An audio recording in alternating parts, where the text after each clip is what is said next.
Welcome back students, मैं सत्यदेव आपका maths teacher एक बार फिर से स्वागत करता हूँ अपनी मैथमेटिक्स की क्लास में। चैप्टर स्टार्ट किया था हमने 3D और 3D के अंदर सरल रेखा के बारे में पढ़ लिया था। तो पहली दो क्लासेस जो रही वो सरल रेखा पे डिपेंडेंट रही, ठीक है। आज से पढ़ेंगे हम समतल। ओके, कुछ क्वेश्चन करेंगे सरल रेखा के और बाकी पढ़ेंगे समतल। तो प्लेन जो होता है वो किस प्रकार से डिफाइन होता है, उसकी समीकरण क्या होती है और उस पर किस किस तरह के क्वेश्चंस आते हैं, ठीक है। तो लिखिए, पहले लिखिए समतल। हाँ बिल्कुल, थ्योरी में लिखिए समतल।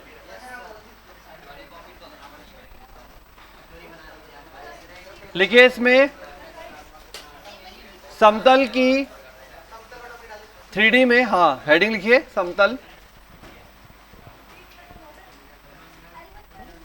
या फिर प्लेन। उड़ने वाला प्लेन नहीं है भाई, 3D वाला प्लेन है, समतल वाला प्लेन है, ठीक है। तो प्लेन इसमें लिखिए 2D में सरल रेखा, 2D में सरल रेखा, 2D में सरल रेखा व 3D में समतल की समीकरणें एक प्रकार की एक जैसी होती है। समीकरणें एक जैसी होती हैं।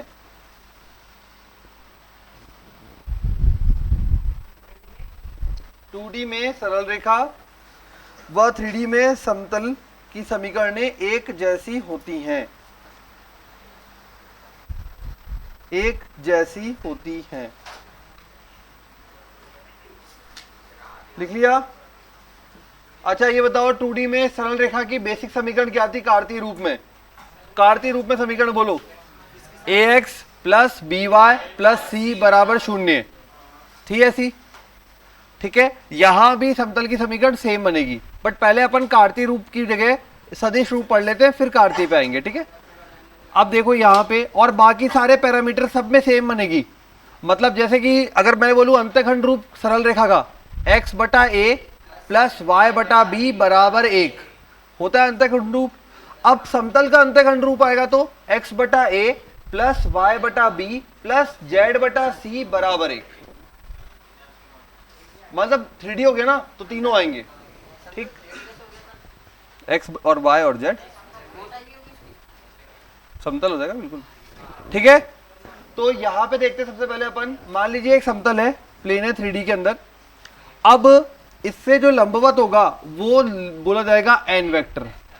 जैसे कि ये समतल है, ये बोर्ड, तो n वेक्टर इसके लंबवत आएगा आपकी तरफ, ठीक है। n वेक्टर आएगा यहां पे आपकी तरफ। तो n वेक्टर आ गया इसके लंबवत। समीकरण दी जाती है a वेक्टर इसमें कोई स्थित बिंदु है, a वेक्टर इसमें कोई स्थित बिंदु है। तो समीकरण देने का तरीका है r सदिश, याद है किसी को?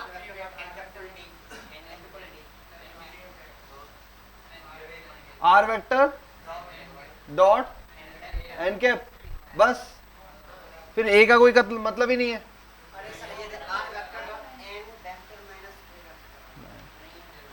पढ़ा है आप लोगों ने समतल? वैसे था आपके एनसीईआरटी में, 12th में था ना, ठीक। चलो डायग्राम बनाओ, मैं लिखवा देता हूँ, लिखो।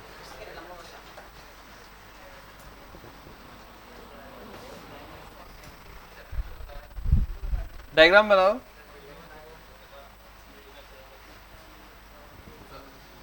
लिखा हूं r vector minus a vector dot n cap, n vector equal to 0। Cap नहीं है, वेक्टर ही है, ठीक है। Dot n vector equal to 0। Simple dot product करेंगे तो ये बनेगा r vector dot n vector, minus में बनेगा इक्वल टू में भेजूंगा तो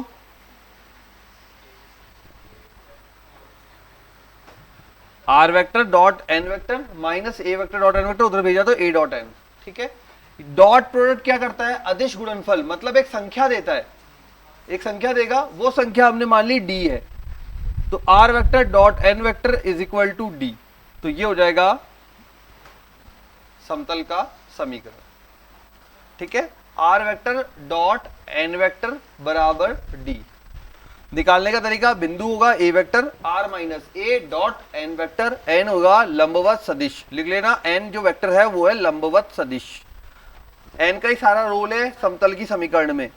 एन वेक्टर जो है उसका मतलब है वेक्टर, एन वेक्टर का है उसका मतलब है लंबवत सदिश। किसके लंबवत? समतल के लंबवत। अगर समतल ये वाली दीवार है तो ये आ जाएगा वेक्टर नॉर्मल, ठीक है, लंबवत। ओके, अगर ये वाली है तो यहां से इधर आपकी दिशा में, इस साइड, समझ गए? अगर ये है तो ओके, तो इस प्रकार से रहेगा r minus A dot N, solve किया r डॉट एन बराबर d। आप बोलोगे सर यहाँ पे a और डॉट n, ठीक है, इनकी वैल्यूज होंगी तो डॉट प्रोडक्ट हमेशा एक वैल्यू बनेगा, इसलिए हमने d नाम दिया है। यहां क्या है, r खुद एक जनरलाइज टर्म है, x y z है। r सदिश क्या होता है? x i y j z k। r सदिश ध्यान रखेंगे 3D और वेक्टर जब भी पढ़े हम, x i y j और z k, यही होता है। अब ये जनरलाइज टर्म देगा, इसलिए हम यहाँ पे कुछ भी सॉल्व नहीं होगा, मतलब वैल्यू की टर्म में रहेगा, और यहाँ सॉल्व हो जाएगा, इसलिए हमने उसको d मान लिया, कांस्टेंट d मान लिया, ठीक है। अब आते हैं किसे? कार्तीय रूप पे। अब कार्तीय रूप मैंने बोला आपका सरल रेखा की जैसा बनेगा। अब देखो अपने आप बनेगा कैसे? आर वेक्टर ये ऑलरेडी है, एन वेक्टर मैंने बोला कोई एक वेक्टर है लंबवत सदिश जो है A I cap plus B J cap plus C K cap. अब देखो दोनों मान रख के देखो यहाँ पे क्या बनता है। दोनों के जब मान रखेंगे आर और एन का, यहां पर दोनों में डॉट करेंगे, A X B Y C Z बराबर डी, ये हो जाएगा कार्तीय रूप, समतल का सदिश रूप, समतल का कार्तीय रूप, ठीक है। एन वेक्टर के ही रोल से बनाएंगे, इसलिए N vector main role play करेगा। समतल में एन का बहुत बड़ा रोल है, सारे क्वेश्चन इसी पे डिपेंडेंट आते हैं।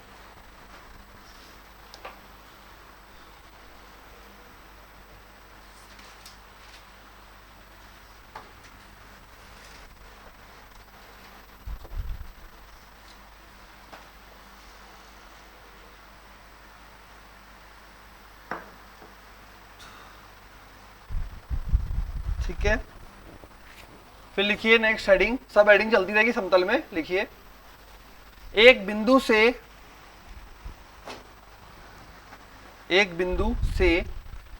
गुजरने वाले समतल का समीकरण। एक बिंदु से गुजरने वाले समतल का समीकरण।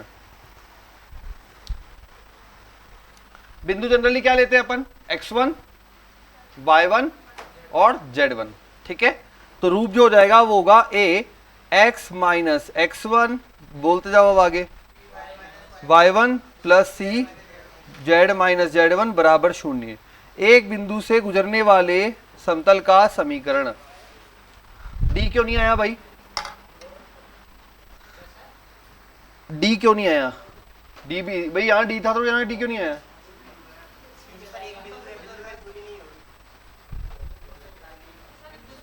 डी बन जाएगा ना, बन रहा है कैसे? देखो x1 क्या है? वैल्यू होगी,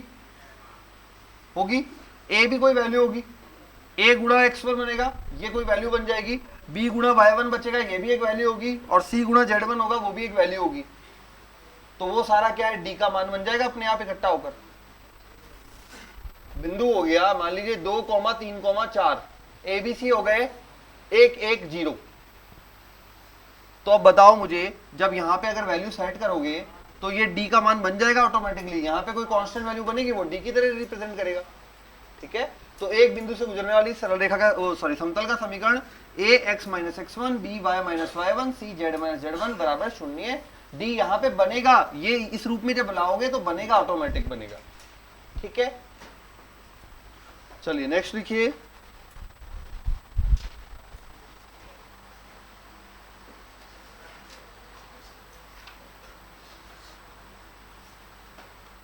विशेष स्थितियां,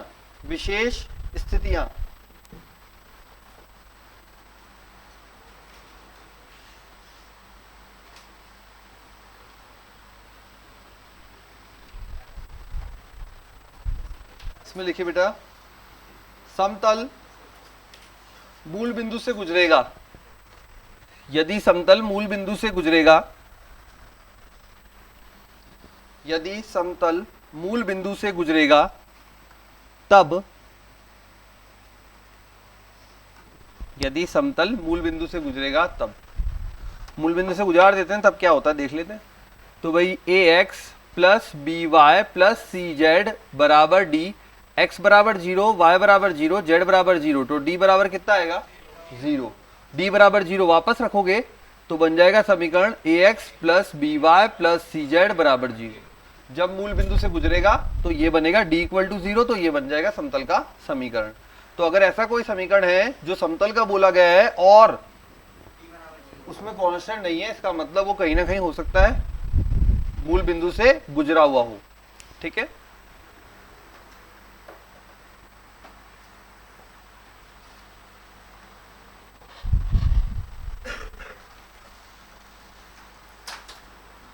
ओके।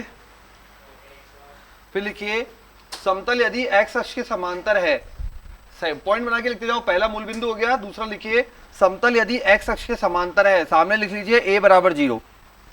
समतल यदि x के अक्ष के समांतर है, समतल यदि x अक्ष के समांतर है a बराबर 0, मतलब x का गुणांक 0 हो जाएगा।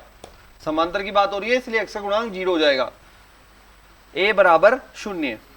अगला क्या बनेगा, y अक्ष के समांतर है, अब शॉर्ट में लिख लो इसी के सामने, y अक्ष के समांतर है तो b बराबर 0, और z अक्ष के समांतर है तो c बराबर 0।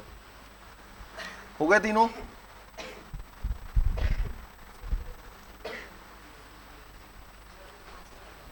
शॉर्ट में लिख लो फटाफट X Y Z A B C बराबर 0। अब एक और लिखो आगे, फिर लिखो समतल एक्स अक्ष से गुजरता है, एक्स अक्ष से गुजरता है, अभी तो समांतर की बात थी, अब एक्स अक्ष से गुजरता है तो लिखो एक्स अक्ष से गुजरता है तो ए तथा डी बराबर 0, ए तथा डी बराबर 0, ए बराबर 0 डी बराबर 0। समतल एक्स अक्ष से गुजरता है, ए बराबर 0 डी बराबर 0। वाई अक्ष से गुजरता है, बोलो बी व डी दोनों 0, बी व डी, बी व डी। और समतल जेड अक्ष से गुजरता है, शाबाश,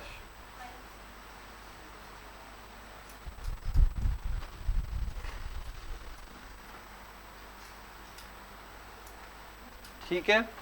अच्छा, बिंदु के बारे में तो जानते ही, अगर कोई बिंदु किसी समतल पर स्थित है, जिस भी समतल पर होगा उसका तीसरा कंपोनेंट 0 होगा। एक्स वाई समतल पे जेड 0, वाई जेड पे एक्स 0, ये तो पता ही है सबको। ठीक है, छोड़ो इसको। तो लिखिए नेक्स्ट, समतल का अंतःखंड रूप, समतल का अंतःखंड रूप,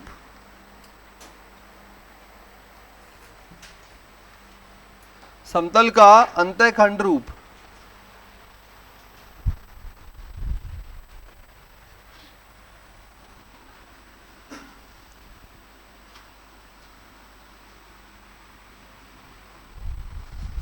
तीनों अक्षों पे अंतःखंड काट रहा है। अगर ये आपने लिया है x, ये y और ये z, तो ये हो जाएगा ऑटोमेटिकली a 0 0, y पे आ जाएगा 0 b 0, z पे आ जाएगा 0 0 c। बता चुका हूं क्या रूप होगा, x बटा a प्लस y बटा b प्लस z बटा c बराबर 1। लिख लीजिए x बटा a प्लस y बटा b प्लस z बटा c बराबर 1।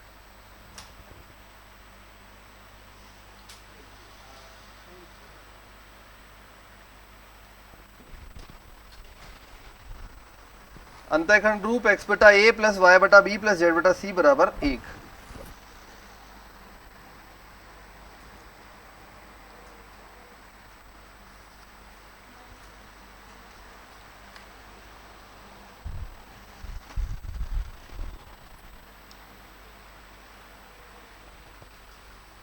ठीक है, फिर लिखिए अगली लाइन में, यदि समतल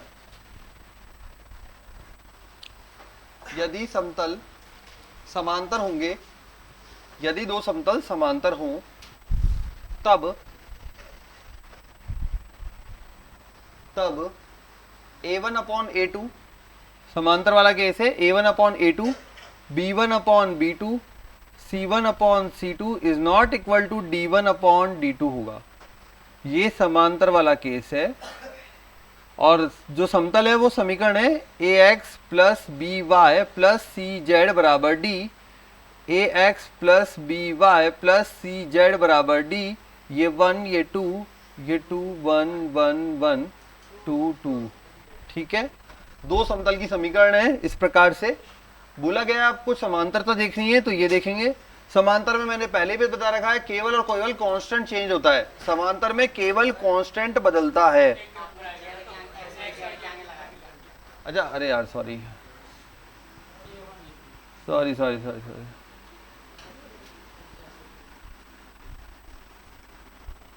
ठीक है। समांतर के केस में केवल और केवल कांस्टेंट बदलता है, चाहे सरल रेखा हो और चाहे समतल हो। सेकंड लिखिए,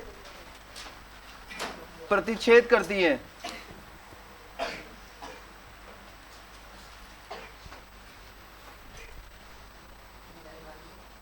यदि प्रतिच्छेद करती हैं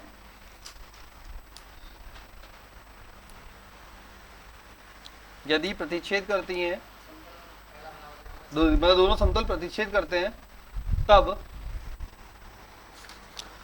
पहले समतल मतलब P1 यूं बोल दो, P1 प्लस लैम्डा P2 बराबर 0। दिस इज P1, ये P1 कहलाता है, ये P2 कहलाता है। पहला प्लेन दूसरा प्लेन, जब भी प्रतिच्छेद करते हैं तो P1 प्लस लैम्डा P2 बराबर 0, पहले प्लेन की समीकरण प्लस लैम्डा दूसरे से प्लेन की समीकरण। और ध्यान रखेंगे D1 को अंदर लेंगे, D1 को बाहर नहीं रखेंगे, D1 को अंदर लेंगे।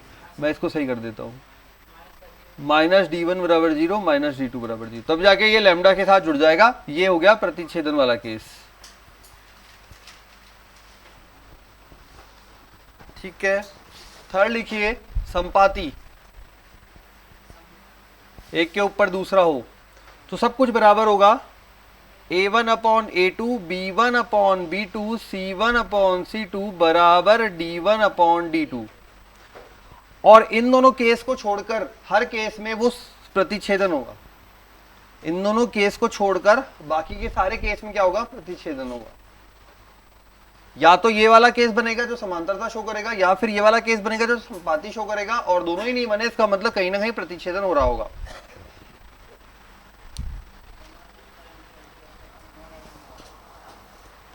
तो अब क्वेश्चन पे आ जाइए, थोड़े से जो जो पढ़ा है उसके बारे में कुछ क्वेश्चंस कर लेते हैं। तो लिखिए, पहला प्रश्न 2021 का है, मेंस का।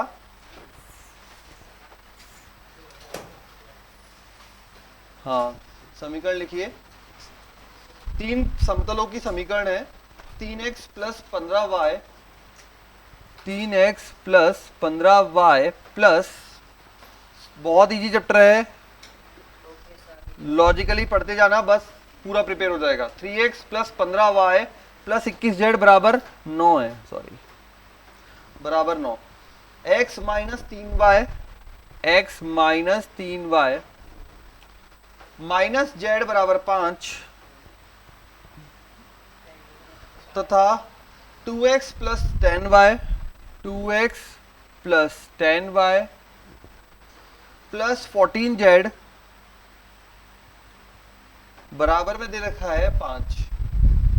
बोला है इनमें से कौन सा कथन सत्य है। लिख लो एक बार, कथन लिख लो सारे। निम्न में से कौन सा कथन सत्य है? लिखे, ABCD लिख लो बेटा। कौन कौन सा कथन सत्य है आप ही कर दोगे अभी, 2021 का प्रश्न है। कौन सा कथन सत्य है? फर्स्ट पॉइंट लिखिए, P1 तथा P3 समांतर है। P1 तथा P3 समांतर है। नेक्स्ट लिखिए, P2 तथा P3 समांतर है। नेक्स्ट लिखिए, P1 तथा P2 समांतर है। P1 तथा P2 समांतर है। पहले में P1 तथा P3, दूसरे में P2 तथा P3, तीसरे में P1 तथा P2 समांतर है, और फोर्थ ऑप्शन था तीनों समांतर है। तीनों समांतर है, कर दो। समांतरता देख लो, कंडीशन ये लिखी हुई, सब कुछ सेम दिखना चाहिए, बस D1 और D2। 9 और 5, यहाँ 3 2, 5 या 15, 5 दूनी 10, 7 21, 7 दूनी 14, 3/2 आ रहा है सब में, है ना? 3/2, 3/2, 3/2, और D1 is not equal to, मतलब D1 upon D2 is not equal. Option number first, option number A 2021 देख लो, अटैक करना है ढूंढ ढूंढ के।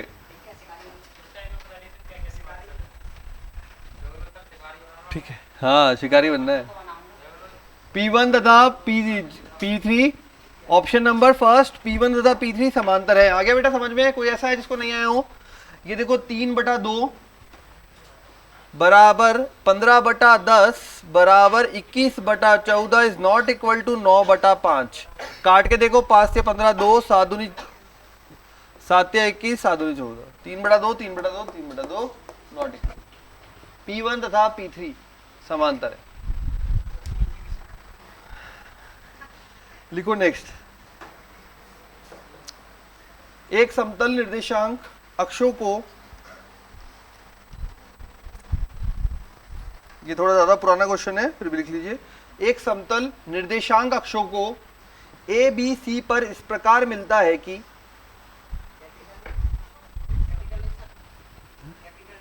हाँ, कैपिटल ए बी सी अक्षों को कैपिटल ए बी तथा सी पर इस प्रकार मिलता है कि इससे निर्मित त्रिभुज एबीसी का केंद्रक, इससे निर्मित त्रिभुज एबीसी का केंद्रक, त्रिभुज एबीसी का केंद्रक P, Q, R है। P, Q, R है। P, Q, R केंद्र का माने P, Q, R। तब x बटा P प्लस y बटा Q प्लस Z बटे R का मान ज्ञात कीजिए।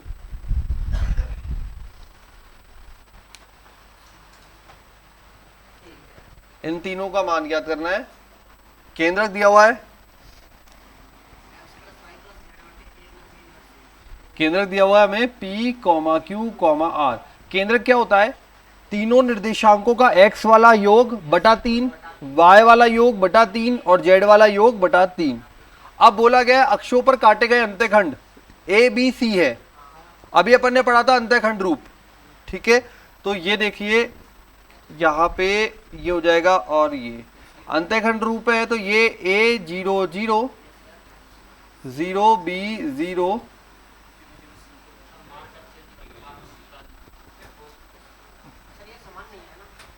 अरे सब समान है, इससे दिख रहा है, ठीक है? हो गया। अब यहां पे बोला गया हमें अगर इस त्रिभुज का, ये त्रिभुज है ए बी और ये सी ले लिया, ठीक है?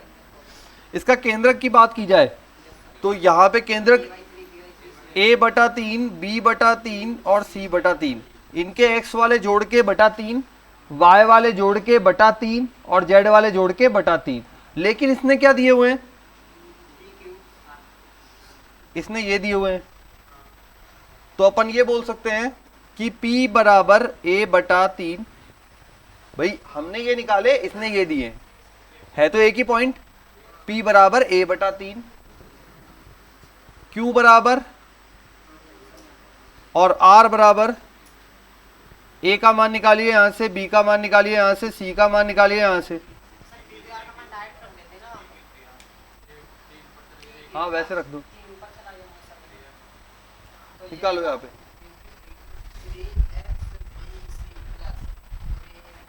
A का मान निकालो।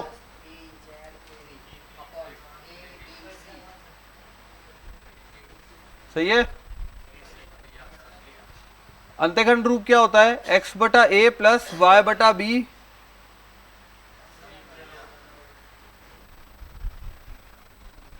यही तो होता है अंतःखंड रूप।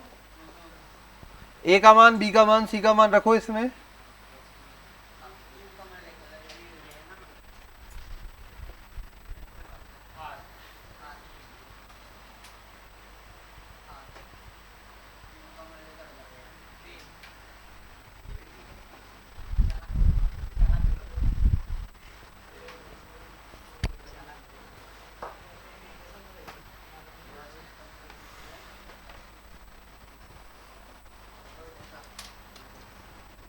आगे क्या?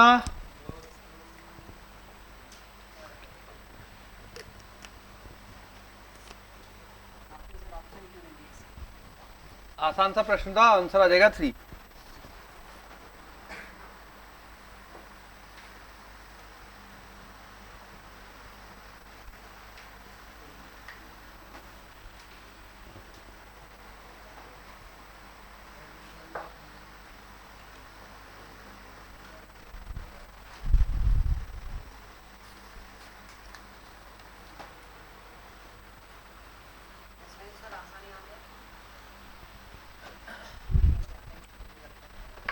लिखिए नेक्स्ट, लिखिए।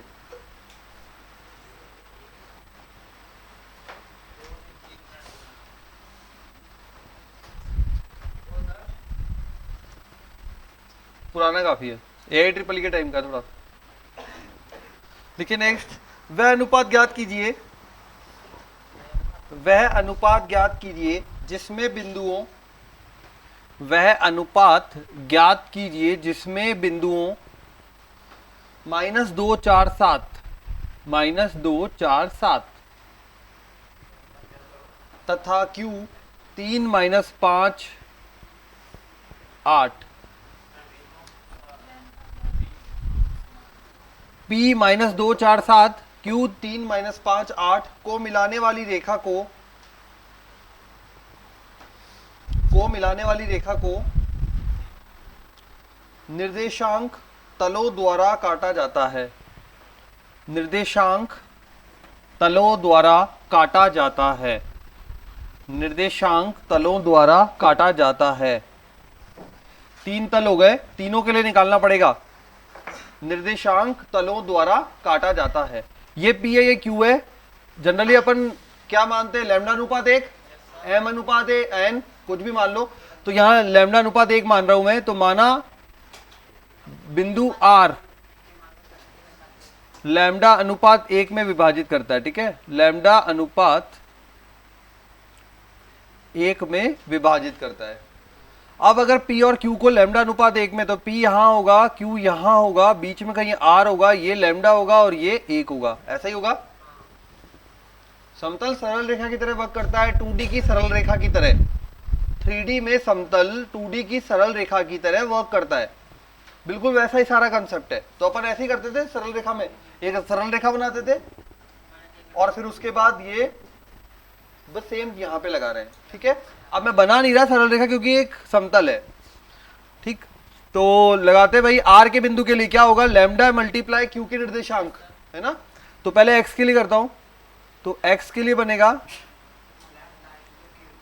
यहां पे Q लिख देता हूं, 3 -5 8, करते जाओ बेटा, आपको आ गया है, बस 2D की तरह लगाओ, 2D की तरह लगाओ, XYZ बना लो लैम्डा अनुपात 1 के हिसाब से। 3 लैम्डा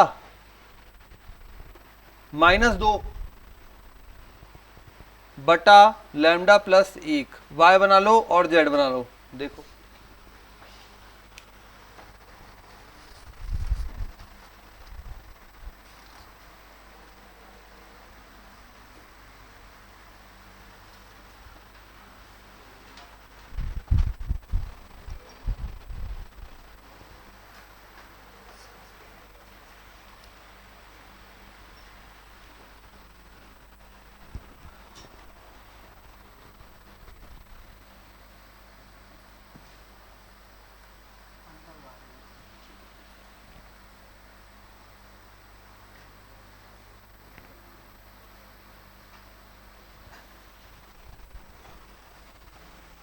Y कितना है भाई, -5 लैम्डा 4 बटा लैम्डा प्लस 1, 8 लैम्डा 7 बटा लैम्डा प्लस 1। तो इस प्रकार से XYZ के मान आ गए। अब एक एक तल लेते हैं। सबसे पहले तल लिया XY तल।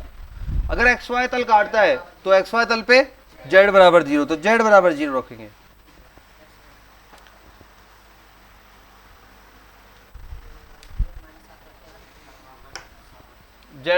XY तल पे, XY तल Z बराबर 0, ये 0 रखा, तो लैम्डा बराबर -7 बटा, तो अनुपात क्या होगा, 7:8। हाँ बिल्कुल, तो -7:8। अब आ जाओ XY के बाद, नहीं अरे जीरो करना है यार, ये जेड जीरो कर, ये जीरो में घुस गया, लैम्डा का मान आ गया, वो मान लैम्डा यहाँ रखा तो -7/8 अनुपात 1, तो -7/8। यहां पे करो एक्स वाई, तो वाई जेड करो भाई, वाई जेड तो एक्स बराबर 0, 0 किया, वाई जेड किया ना, अच्छा तुमने दूसरा वाला किया होगा, हाँ ठीक है। वाई जेड में एक्स बराबर 0, तो ये एक्स बराबर 0 किया, लैम्डा बराबर 2/3, 2:3 आ रहा क्या, और फिर एक्स जेड,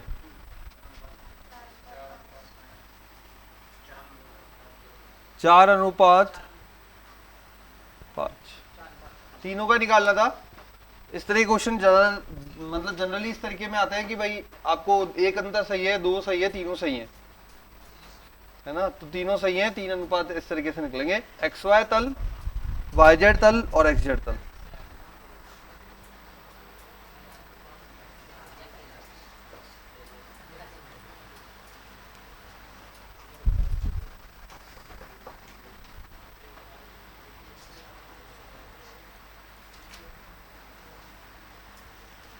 फिर लिखिए नेक्स्ट हेडिंग, हाँ क्या हुआ बेटा, बोलो आगे ना, लिखो next.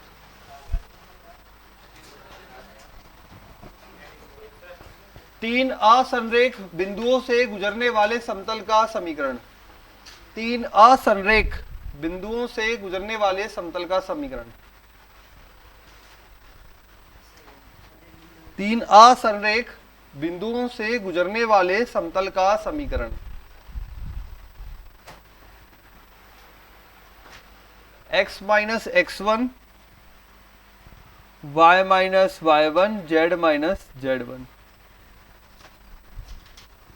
x2 minus x1, y2 minus y1, z2 minus z1, x3 minus x1, y3 minus y1, z3 minus z1 बराबर 0। तीन असंरेख बिंदुओं से गुजरने वाले समतल का समीकरण।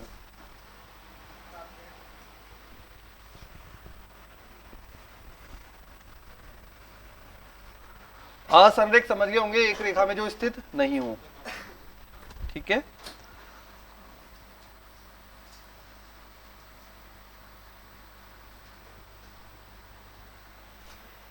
लिख लिया सभी ने, x माइनस x1, अच्छा बिंदु कौन कौन से हुए, x1 y1 z1, x2 y2 z2 और x3 y3 z3, उसके अलावा x y z तो काम आते हैं समीकरण बनाने के लिए।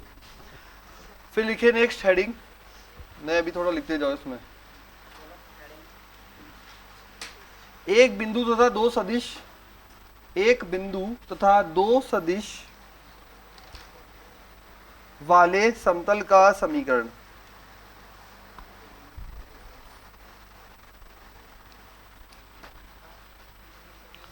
एक बिंदु तथा दो सदिश वाले समतल का समीकरण। माना एक बिंदु ए सदिश दिया गया है तथा बिंदु जो है वो ए वेक्टर है और दो सदिश दिए हुए हैं बी वेक्टर व सी वेक्टर। ये तो बिंदु है, सदिश के रूप में ही होगा, बिंदु के रूप में भी हो सकता है, कैसे भी हो। ए वेक्टर तो है बिंदु, ठीक है, 2,3,1, 2 i cap -3 j cap plus 4 k cap, किसी भी रूप में दे दिया, सदिश रूप में भी दे सकता है और पॉइंट के रूप में भी दे सकता है, लेकिन अपन उसे बिंदु कंसीडर करेंगे, ठीक है। इस बिंदु से और दो सदिश दिए हुए हैं बी सदिश व सी सदिश। अच्छा एक बात बताइए सबसे पहले मुझे, लंबवत सदिश निकालना हो कभी भी, ये तो 12th का क्वेश्चन है, यदि लंबवत सदिश निकालना हो, दो सदिश दिए गए हैं तो क्या करते थे, क्रॉस प्रोडक्ट। उदाहरण था एनसीईआरटी की बुक में और साथ में क्वेश्चन भी था 12th क्लास की बुक में ही है, मतलब अभी भी है, ठीक है। दो वेक्टर दिए गए हैं, यदि कभी भी आपको लंबवत सदिश निकालना है तो तरीका होता है दोनों का क्रॉस प्रोडक्ट। लिख लो ये पॉइंट पे, ऊपर कहीं लिख लो, जगह बना के बॉक्स में लिख लो, जब भी दो सदिशों का लंबवत सदिश निकालना हो हमेशा क्रॉस प्रोडक्ट किया जाता है। यदि दो सदिशों का लंबवत सदिश निकालना हो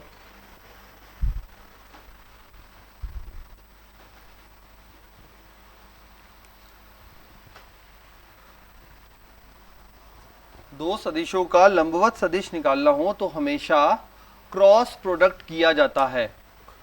सदिश गुणनफल, क्रॉस प्रोडक्ट मतलब सदिश गुणनफल।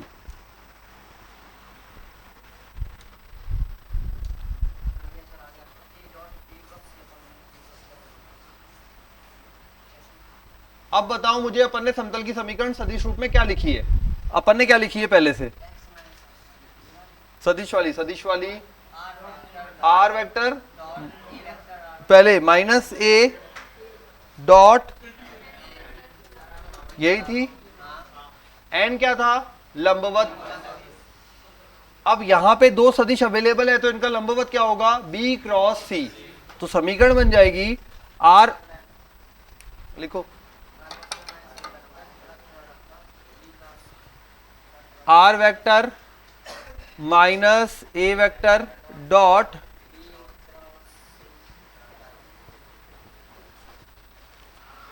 बनेगी इसके हिसाब से।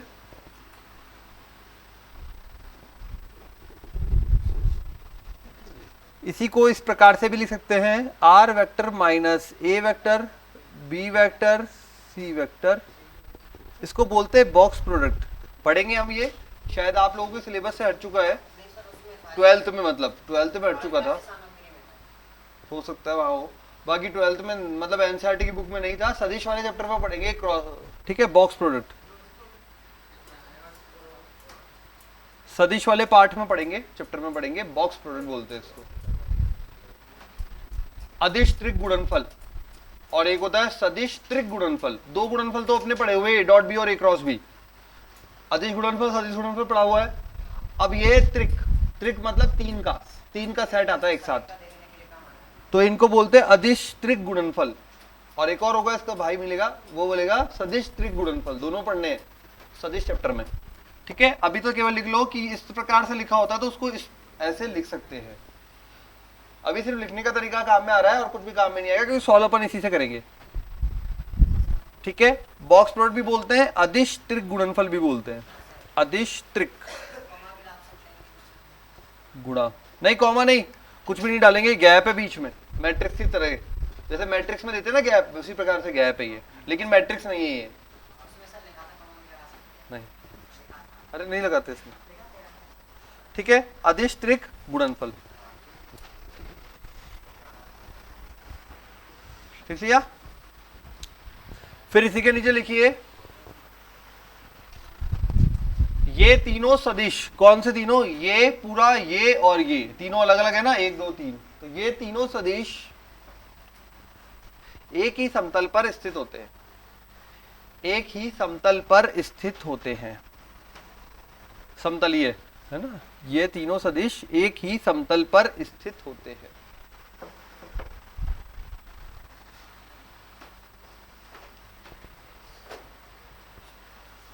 इसको इस प्रकार भी लिखा जा सकता है,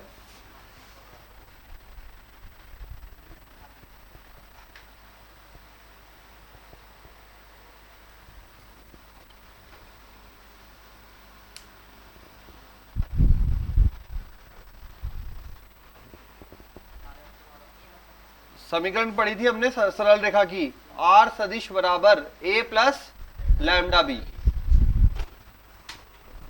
इसमें एक और आ गया म्यू सी, क्योंकि दो वेक्टर है यहाँ पे, सदिश जो है दो है।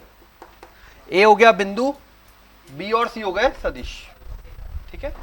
बिंदु भी सदिश के रूप में दिया जा सकता है, ऐसा नहीं है बिंदु है तो सदिश के रूप में नहीं दे सकता, लेकिन बोलेगा वो, ठीक। तो आर वेक्टर बराबर A plus lambda B plus mu C, ठीक है। फिर लिखो, अब क्वेश्चंस पे आओ।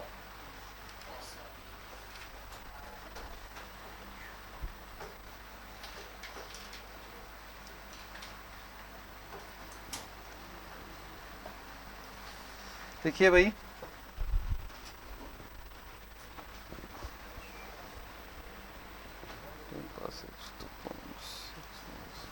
एक मिनट,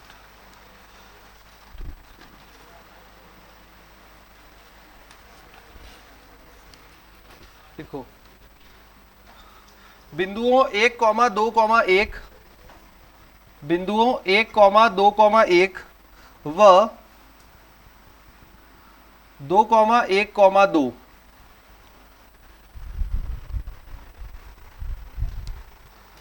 से गुजरने वाले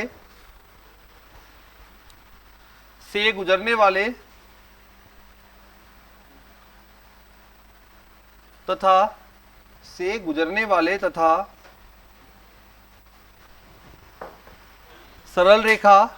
सरल रेखा 2x बराबर 3y कॉमा z बराबर 1 के समांतर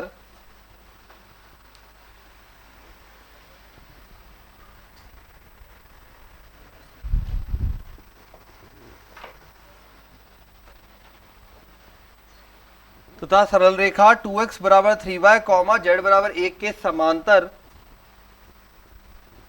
समतल का समीकरण निम्न में से किन बिंदुओं से गुजरता है? समतल का समीकरण निम्न में से किन बिंदुओं से गुजरता है? यस 2020 निम्न में से किन बिंदुओं से गुजरता है?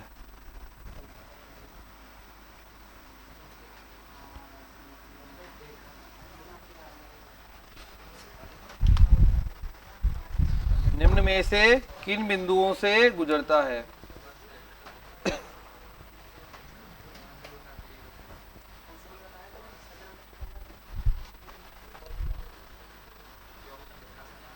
करें भाई। सबसे पहले तो ये बोला है इन दो बिंदु है, इनसे गुजर रहा है और इस सरल रेखा के समांतर है। पहले तो सरल रेखा सही से दिखनी चाहिए हमें।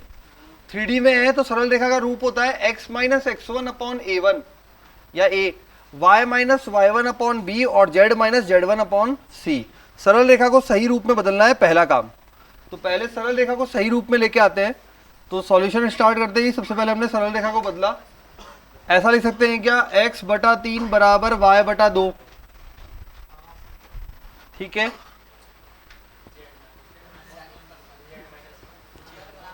यार इससे बढ़िया ये लिख लो ना, एक काम करो, छोड़ो। x बटा 1 बटा 2, ठीक है। हाँ वो इधर आते हैं लेकिन मैंने ये बटे में रख दिया। ठीक है, x बटा 1 बटा 2 y बटा 1 बटा 3। अब मुझे z को सेट करना है और इसमें एंटर कराना है। कैसे कराऊंगा? सही है, क्या किया? z माइनस 1, इधर 0 बचा वो नीचे ले गए। ठीक है, ये z बराबर 1 था, z माइनस 1 बराबर 0 हुआ तो z माइनस 1 बराबर 0 बराबर बराबर ले जाके इसको अटैच कर दिया यहाँ ले जाके। ठीक है, पहले भी तो किए थे, कल भी तो। ठीक है, तो ये अटैच हो गया। अच्छा, आपको बताया था ये क्या है? ये बटे में लिखे हुए ये क्या है? दिक् अनुपात। दिक् अनुपात, दिक् अनुपात कितने भी हो सकते हैं। यहां पे 1 बटा में है, 1 बटा में पसंद नहीं करते अपन दिक् अनुपात, सही रूप में बदल देते हैं। तो x बटा 6 से चल जाएगा 3, y बटा 2, ये तो 0 ही रहेगा। ये x माइनस 0, ये y माइनस 0। लिख लीजिए सरल रेखा की समीकरण।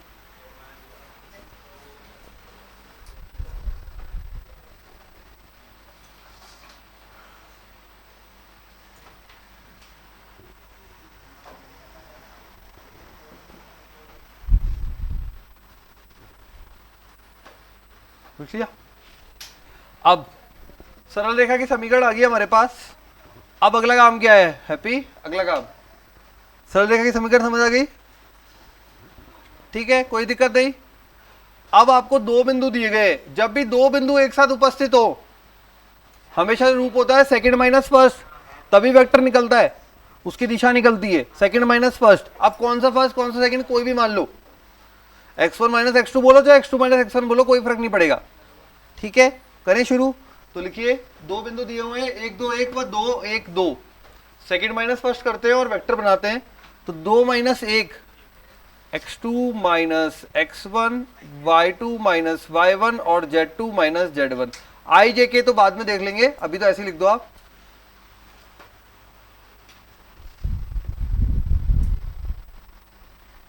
बोलो कोई सा ही बोल दो। मैं दे दो में से क्या एक एक में से क्या माइनस एक एक।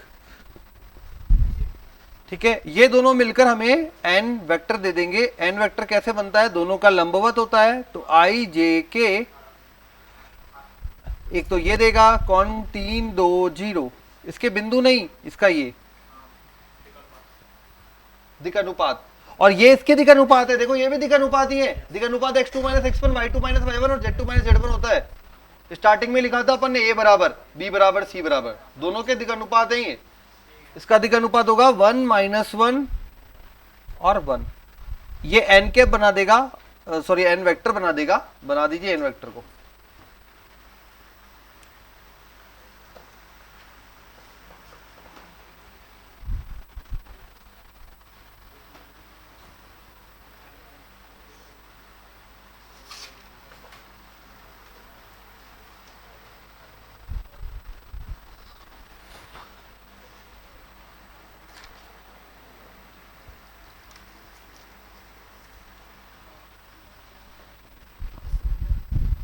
बनाओ फैक्ट्री। तो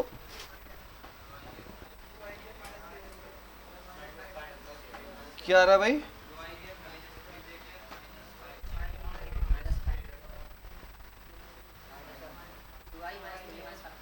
टू बोल रहा हूं ना, दो, 2 आई कैप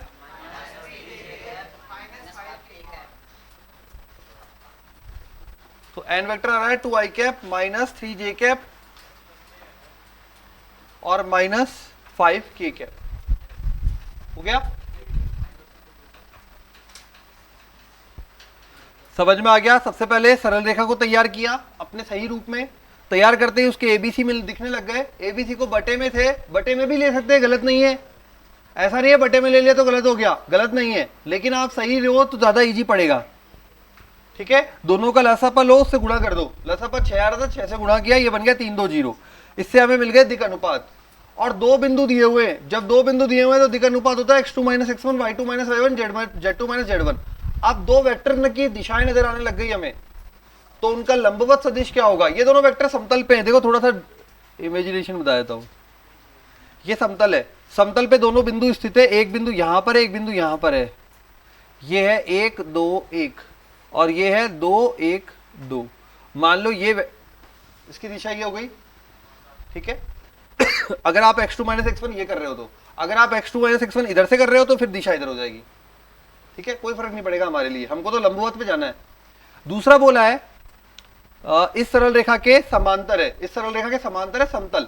तो ये समतल है, इसके समांतर है ये सरल रेखा। 2D में तो ऐसे ही शुरू करूंगा ना ऊपर की तरफ, वैसे तो ये समतल है तो यहाँ है, ये है सरल रेखा। ठीक है, समांतर है, तो ये समांतर है सरल रेखा। समांतर है तो ये जो ये बनाया अपन ने x बटा 3 y बटा 2 z माइनस 1 बटा 0। ठीक है, समांतर के दिक अनुपात बराबर होते हैं। तो ये जो समांतर सरल रेखा है, तो ये अगर आप इसी समांतर के इसके समांतर या सरल रेखा एज्यूम करोगे तो इसके दिक अनुपात यहां पे होने पर भी इसके दिक अनुपात 3 2 0 ही रहेंगे। समांतर के दिक अनुपात बराबर होते हैं, पढ़ा है हमने। तो ये हाँ थी समतल के समांतर थी, लेकिन हमने उसकी समांतरता अज्यूम करी तो भी दिक अनुपात बराबर होंगे। दो दिक अनुपात मिल गए, हमें इनके लंबवत चाहिए अपना सदिश एन वेक्टर। तो इनके लंबवत चाहिए, तो दो सदिश का लंबवत क्या होता है, क्रॉस प्रोडक्ट, इसलिए ये हमने क्रॉस प्रोडक्ट किया है। ठीक है, कंसेप्ट समझ में आया। हमने इसलिए देखो यहाँ पे शब्दों का खेल है, इजी है प्रश्न, सब समझ में आ जाएगा आपको, कोई कैलकुलेशन कुछ भी टफ नहीं होने वाला, पर शब्दों से पकड़ना सीखना है। तो बोला क्या गया था हमको बोला गया एक समतल है, दो बिंदु उस पर स्थित है, हमने उसकी दिशा निकाली, दिशा निकालने का x2 minus x1 y2 minus y1 z2 minus z1, एक वेक्टर आ गया। ठीक है, या एक दिक अनुपात निकल गए, दिशा निकल गई है ना। दूसरे वाले की निकालने के लिए समांतर में सरल रेखा दी हुई थी, तो समांतर है सरल रेखा, तो वही जो दिक अनुपात इसके है वही इस पे काउंट होंगे, तो वो काउंट हो गए। दोनों के लंबवत निकालना है तो लंबवत का क्रॉस प्रोडक्ट कर दिया, ये एन वेक्टर आ गया। ठीक है, सदिश में चाहो तो सदिश में यूज करो, और अगर आप चाहो तो कार्तीय में यूज कर लो। कार्तीय में थोड़ा इजी पड़ता है तो मैं कार्तीय में लिखता हूं। कार्तीय रूप हमने पढ़ा था ax plus B Y plus C Z बराबर डी, याद है। ठीक है, इसमें से एबीसी क्या था, N vector, N vector ABC था, पीछे पलट के देखोगे तो तो मैं यूं बोल सकता हूं 2x माइनस 3y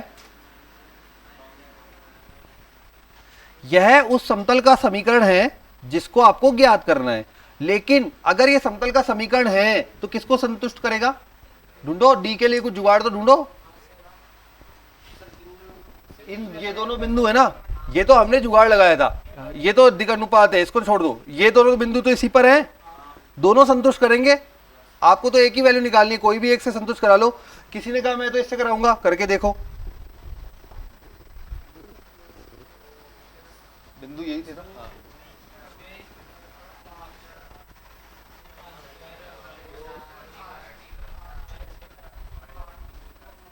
कितना आया भाई? 9 रख लो, बस हो गया, आ गया समतल का समीकरण। तो बन गया समतल का 2x minus 3y minus 5z। D का मान कितना आ रहा है भाई? -9 या +9? -9। तो ये लो। अरे यार, प्लस आएगा कि माइनस आएगा? माइनस आएगा, ठीक है, ये सही है फिर। ठीक, समतल का समीकरण आ गया। संतुष्ट करा के देखते हैं, कोई एक बिंदु होगा जो कर रहा है, नहीं कर रहा है। क्वेश्चन में क्या बोला है? हाँ, संतुष्ट करेगा। देखो भाई, चेक करो।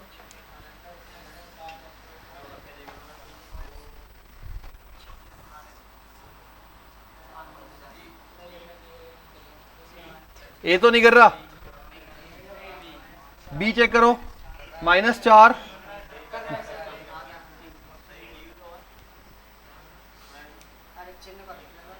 2 2 4 +5 9 + 9 18 हो जाएगा।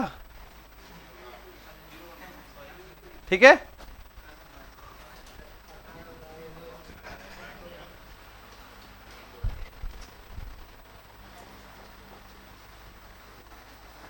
आ गया।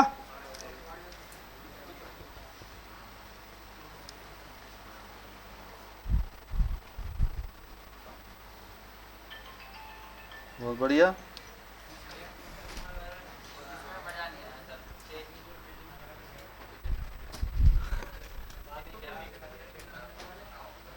हो गया।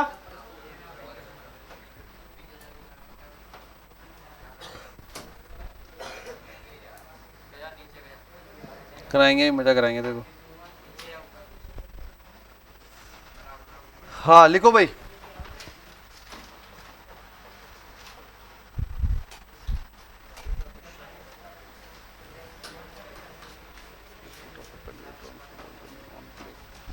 मूल बिंदु से, हाँ,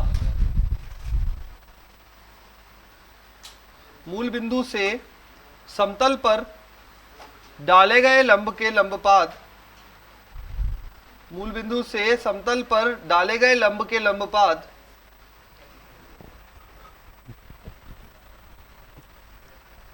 मूल बिंदु से समतल पर डाले गए लंब के लंबपात 2 - 1, 3 है।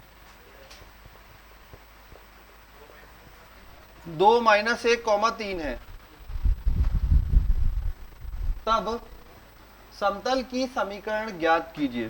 तब समतल की समीकरण ज्ञात कीजिए।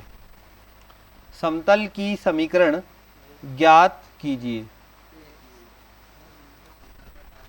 ठीक है, पहले थोड़ा सा डायग्राम बना लो। क्या होगा? समतल है, मूल बिंदु से डाले गए, ये मूल बिंदु, डाले गए लंब के लंबपात 2 - 1, 3। ये अपन ने O ले लिया, ये P ले लिया।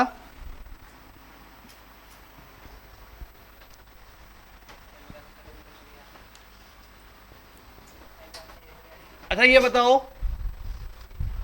एन वेक्टर का यहां पे काम कौन कर रहा है? ओपी। ओपी खुद एन वेक्टर की तरह काम कर रहा है, लंबवत है। ओपी एन वेक्टर की तरह काम कर रहा है। ठीक है, तो कैसे निकाले एन वेक्टर? दोनों बिंदु अवेलेबल है, x2 - x1। बिल्कुल लिखिए,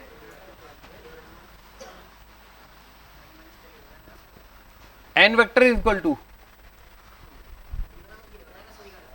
जनरली अपन बाहर की तरफ लेते हैं समतल से, तो अपन तो ये दिशा जाएंगे भाई, अपन को तो एन वेक्टर चाहिए ना, हमें एन वेक्टर, हमारे से मतलब है, हमें क्या चाहिए, हमें वही दिशा लेनी है जो हमें चाहिए।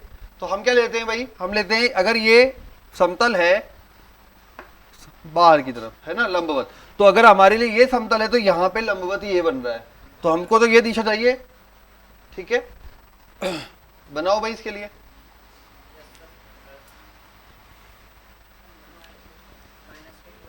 भाई ये हो गया सेकंड, मतलब ये फाइनल हो गया और ये इनिशियल हो गया शुरुआत वाला, तो final minus initial, final minus initial, -2i cap plus J cap -3k cap. अगर मैं इसको कार्तीय रूप में लिखूं तो यूं लिखूंगा -2x प्लस वाई -3z बराबर डी। अब डी की व्यवस्था बताओ, डी की व्यवस्था बताओ भाई। ये बिंदु डी पर यहां पे समतल पर उपस्थित होंगे, अतः संतुष्ट करेंगे, तो लिख दीजिए बिंदु P समतल पर उपस्थित होगा, जो भी आ रहा है, बिंदु P समतल पर उपस्थित होगा। अरे लिखो, लिखते जब जाओ। हाँ, बिंदु D समतल पर उपस्थित होगा, अतः समीकरण को संतुष्ट करेगा।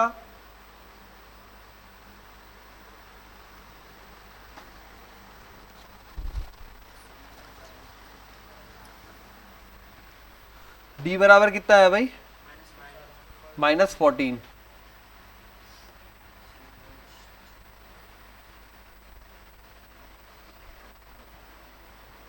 तो 2x minus Y plus 3z बराबर 14। माइनस से गुणा कर लिया ना, कोई बात नहीं, लिख लो, अब नहीं आया तो आज से लिख लो।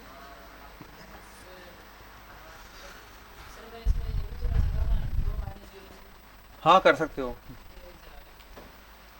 आएगा वही, कोई दिक्कत नहीं हो, तो माइनस एडजस्ट हो जाएगा ऑटोमेटिकली, लेकिन फिर भी लिखो।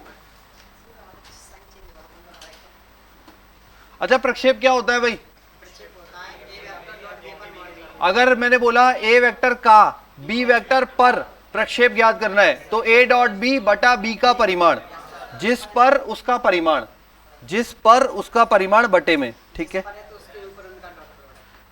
अब लिखो, क्वेश्चन आया हुआ है इसलिए क्वेश्चन में लिखो the position of the line segment बिंदुओं 1, -1, 3, 1, -1, 3 व 2, -4, 11 को जोड़ने वाली रेखा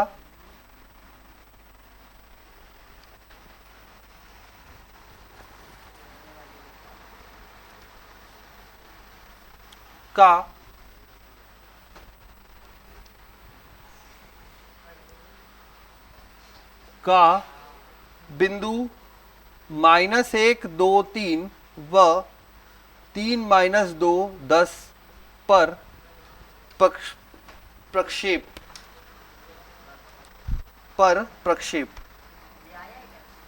यस 2020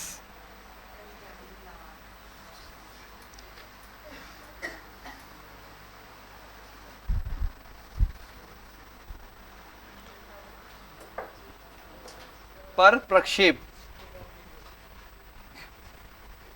बताइए भाई, प्रक्षेप की लंबाई, प्रक्षेप मतलब प्रक्षेप की लंबाई है।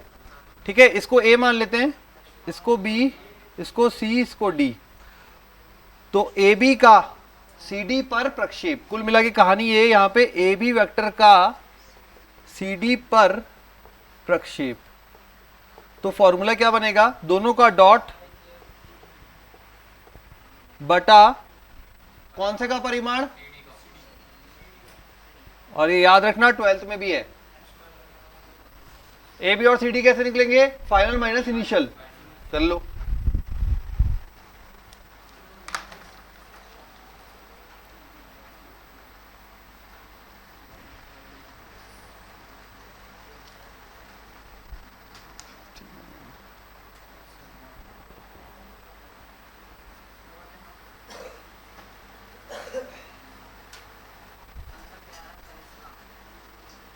है 8 आ रहा है, 8 ही आ रहा है। A B dot C D बटा सी डी का परिमाण,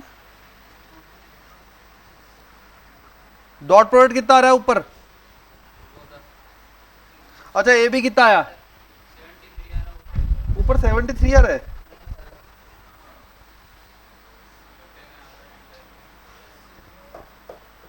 ए बी कितना आया? ए बी बोलो, ए बी वेक्टर ऊपर 72 आ रहा है यार। हाँ 72 आ रहा है, 72, एक ज्यादा जोड़ दिया तुमने। ऊपर 72 आ रहा है, A B dot C D 72।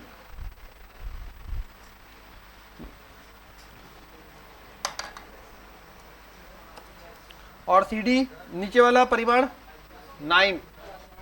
Total answer आ रहा है 8 इकाई। हाँ 72/9।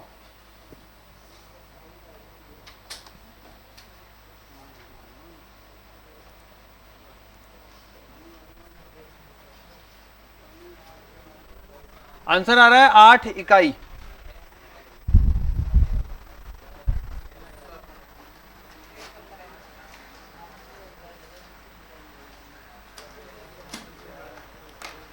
ठीक है, अब पुराना पड़ा हुआ है तो आगे जरा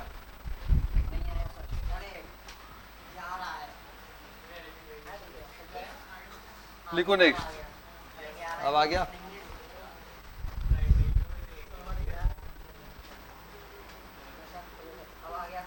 ठीक है, बहुत बढ़िया। 2020 क्वेश्चन लिखिए। हाँ अगला क्वेश्चन 2020 के लिए कहा था, बिंदु 4,2,3 से, बिंदु 4,2,3 से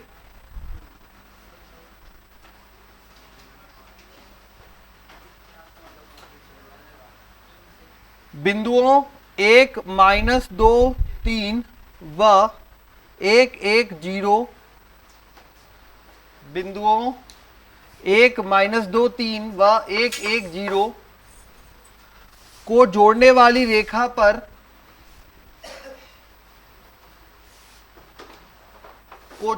रेखा पर डाले गए लंब का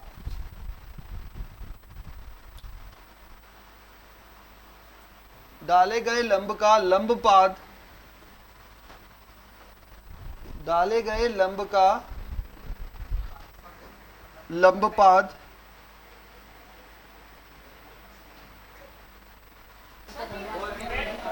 ज्ञात कीजिए। को मैं लास्ट में लिखवा दूंगा। डाले गए लंब का लंबपाद ज्ञात कीजिए। ये तुम्हारे लायक क्वेश्चन है यार, इस पे मेरी तरफ मत देखो, करो।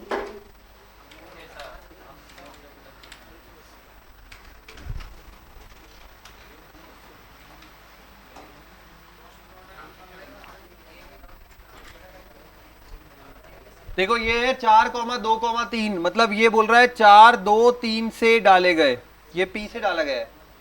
और सरल रेखा एक तो A दे रखा है, एक -2, 3 और एक B दे रखा है।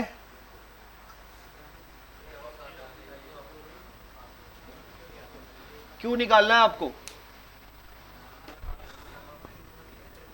पहले तो सरल रेखा की समीकरण निकालो। AB की समीकरण कैसे निकालेंगे? x माइनस x1 बटा a, y माइनस y1 बटा b और z माइनस z1 बटा c। कौन सा भी बिंदु ले लो, या तो ये ले लो x1 y1 z1, या फिर ये ले लो, जो आपको इजी लगे, कोई सा भी ले लो। तो ये लिखा मैंने x माइनस x1 बटा a, y माइनस y1 बटा b, z माइनस z1 बटा c।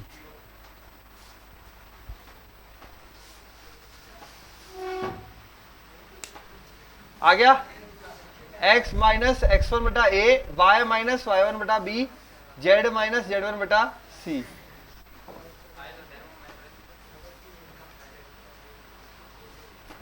कैसे निकाला? ये मैंने x1 y1 z1 लिया और इसको x2 y2 z2 लिया, तो ए बी सी कैसे निकलता है, x2 minus x1, y2 minus y1 और z2 माइनस z1 से। तो ये पूरा बन गया अपना। क्लियर है? सरल रेखा की समीकरण आ गई। उसके बाद क्या करते थे, सरल रेखा की समीकरण को बराबर में लैम्डा मानते थे। मानिए बराबर में लैम्डा, उससे क्या आ जाएगा, क्यू बिंदु का निर्देशांक। यार भूल गए, पहले दिन पढ़ाया था सारा मेथड, पढ़ के आना। हाँ आया नहीं था तो क्लास अब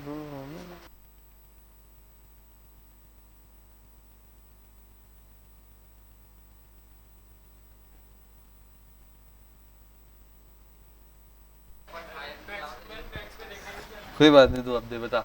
x बताओ भाई, क्यू बिंदु की निर्देशांक x बराबर 1, y बराबर और z बराबर 3 लैम्डा। सही है क्या, क्यू बिंदु की निर्देशांक। अब क्या करते थे उसके बाद बताइए,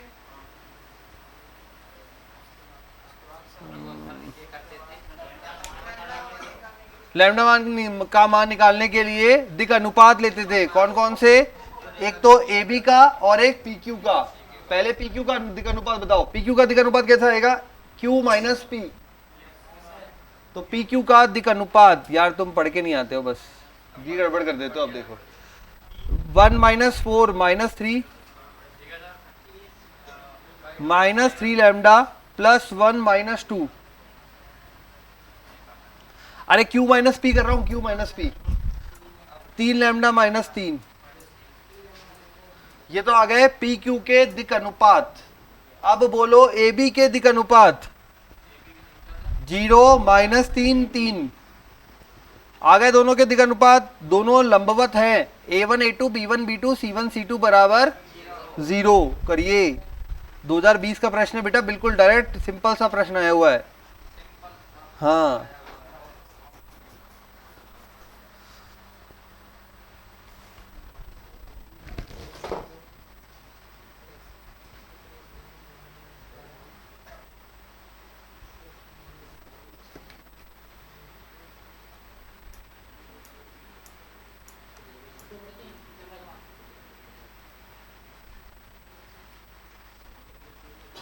लैम्डा का मान बताइए, सब तलाश रहे हैं, इतना अच्छे से समझाया था ये वाला टॉपिक। लैम्डा का मान 2/3 आ रहा है, 1/3 देख लेते हैं। -3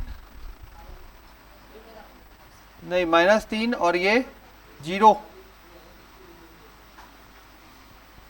-3 लैम्डा -1 और -3 प्लस 3 लैम्डा -3, ये 0 हो गया, ये हो गया 9 lambda plus 3 plus 9 lambda square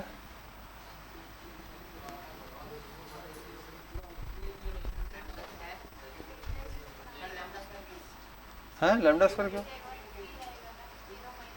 3 है, अच्छा ये 3 लैम्डा -3 गुणा 3। हाँ हाँ गलत कर दिया, गलत कर दिया। ये 3 3 9 लैम्डा प्लस 3 प्लस 9 लैम्डा -9, 3 -9 -6 उधर जाएगा 6, तो लैम्डा बराबर 6/18। 1/3 आ रहा है भाई। हाँ? क्यू की निर्देशांक, अच्छा 1 0 सही है। अच्छा अच्छा, ये यूं लिया था।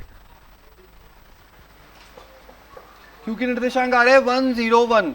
क्वेश्चन था 2020 का, लेकिन क्वेश्चन में पूछा गया था 4 प्लेन की समीकरण और दी थी और बोला था इनमें से किस समीकरण में लाई करेगा, मतलब कौन से समतल में लाई करेगा। तो आप संतुष्ट करा के देखेंगे बस, ठीक है। तो मेन तो अपन ये बिंदु ही निकालना था, 1 0 1। समझ में आ गया। बोला था मैंने कहा याद कर लेना बेटा, ये 3D में ज्यादा टॉपिक नहीं है, जितने हैं, अभी तीसरी क्लास चल रही है, आप पहली दूसरी क्लास तो पढ़ के आते यार, संडे निकल गया।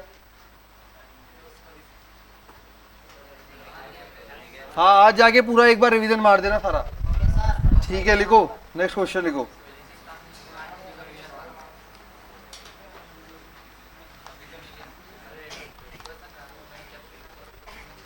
फिर से अगेन 2020 का एक क्वेश्चन है, लिखिए।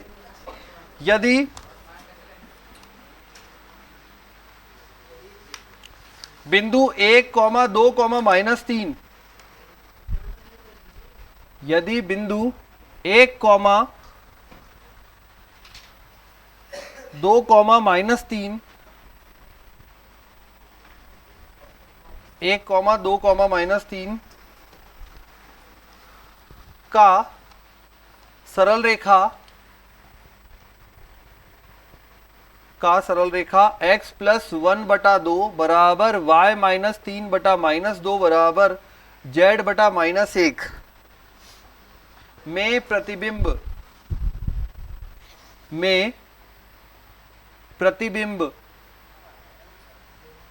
a, b, c है, तब a plus b plus c बराबर क्या होगा? a plus b plus c बराबर क्या होगा? ये भी 2020 का प्रश्न है, डायरेक्ट आया है। करना क्या है, बिंदु दे रखा है आपको 1,2,-3 बिंदु P, सरल रेखा की समीकरण दे रखी है।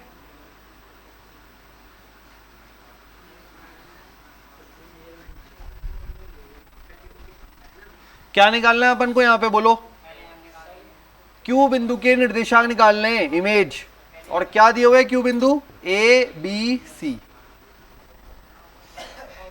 अब पहला काम है सबसे पहले एम निकालना। एम का वही मेथड है पिछला वाला, करो फिर। नहीं होमवर्क नहीं, अभी करो, भूल जाते हो, जल्दी करो। घर पे तो हो गया, पढ़ के ही नहीं आते हैं वो घर पे। हाँ ये रहा,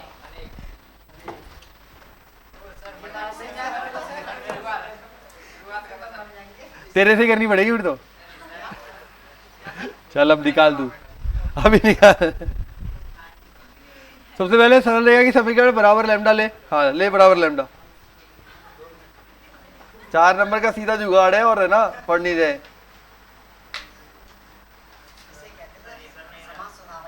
हाँ अरे 20-25 नंबर तो ले आने यार। अरे 250, अरे गणित में 250 का मसला है। नहीं बिल्कुल सही है, तो 250 की तैयारी कर, कोई दिक्कत नहीं। पर तू गणित में 4 नंबर की पहले जुगाड़ कर यहाँ से। हाँ ये 4 नंबर नहीं छोड़ने, ये करो ना। हाँ बराबर लैम्डा लो, एक्स वाई जेड निकालो, करो ना। मेरी शक्लें क्यों देख रहे हो यार, पढ़ के ही नहीं आए। सही में फिर गुस्सा ही आएगा।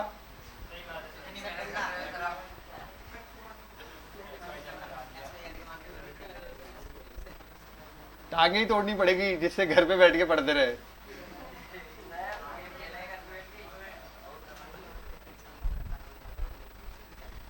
बराबर लैम्डा लें, एक्स वाई जेड के मान निकाले, कर लिया इतना। लैम्डा पहले 1 मिनट, वो मान नहीं है यार, डायरेक्ट आंसर है। अब मेरे को लगा था ये तो सब फटाफट कर देंगे, यूं कुछ भी लिख के।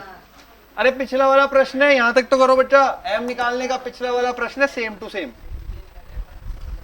कौन करेगा बोर्ड पे?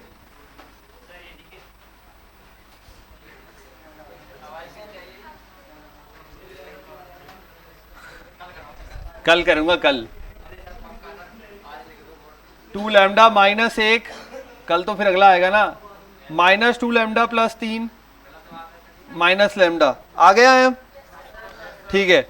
अब पीएम के दिक अनुपात निकालते हैं, पीएम के। तो 2 लैम्डा माइनस 1 तो 2 लैम्डा माइनस 2। 1 मिनट बेटा, माइनस 2 लैम्डा प्लस 3 माइनस 2, तो minus 2 lambda plus 1 minus lambda, ठीक है, दिक् अनुपात ये वाले आ गए। अब सरल रेखा ए बी के दिक् अनुपात 2 माइनस 2 1, 2 माइनस 2 1, दोनों दिक् अनुपात लंबवत है, लंबवत है तो a1 a2 plus b1 b2 c1 c2 बराबर 0, तो ये हो जाएगा 2 दूनी 4 लैम्डा माइनस 4 प्लस माइनस 2 दूनी 4 lambda minus 2 minus lambda plus 3 बराबर 0, 4 4 8 minus 1 7 lambda minus 4 minus 2 minus 6 plus 3 minus 3 बराबर 3, 3/7। ये आ रहा है क्या? नहीं आ रहा है क्या? अब क्या दिक्कत हो गई? चेक करो भाई कहां पे क्या मिसमैचिंग आ रही है। आंसर क्या आ रहा है? ये तो मिल जाएगा आंसर तो। एक मिनट क्वेश्चन नंबर देखने दो। 59 सही है क्या ये? ठीक है, आगे बढ़ो फिर।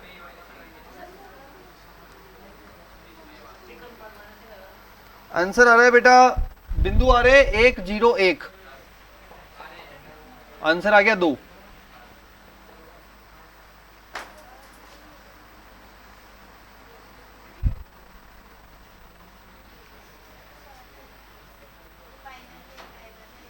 मैंने गड़बड़ कर दी क्या? बोलो कहाँ हुई है फिर? ये सही है, ये सही है। ए बी के दिक् अनुपात, अच्छा ये -1 है, ये -1 है तो प्लस लैम्डा -3, तो कहानी बदल जाएगी। 4 4 8 और एक 9 लैम्डा, 4 2 6 3 9 बराबर 9। ओके ठीक है, लैम्डा बराबर 1। ओके आगे बोलो। ये एम बिंदु के निर्देशांक 2 माइनस 1 1 1 और -1। अब आपको बताया गया था एम बिंदु पी क्यू का मध्य बिंदु होता है, इसलिए आप लिखेंगे यहां से 1 बराबर 1 प्लस ए बटा 2, तो a बराबर आ जाएगा 2 माइनस 1 1। ठीक है, फिर से मध्य बिंदु, तो 1 बराबर 2 प्लस b बटा 2। मध्य बिंदु का सूत्र लगा रहे हैं। मध्य बिंदु क्या होता है? ये प्लस ये बटा 2 बराबर m, है ना? तो b बराबर बन रहा है 0 और -1 बराबर -3 प्लस सी बटा 2। ए बी सी के निर्देशांक आ गए, a plus B plus C बराबर 2।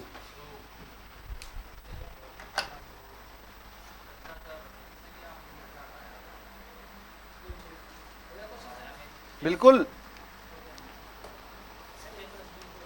a प्लस बी प्लस सी का मान आ गया 2।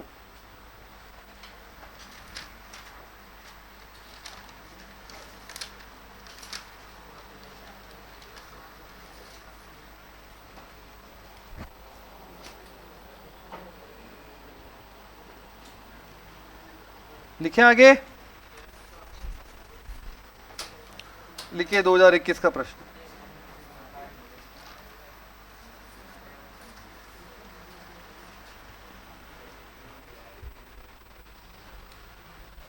लिखिए अगला, एक समतल ax plus B Y plus C Z बराबर डी। एक समतल ax plus B Y plus C Z बराबर डी बिंदु 2, 3, -5 से गुजरता है। 2, 3, -5 से गुजरता है।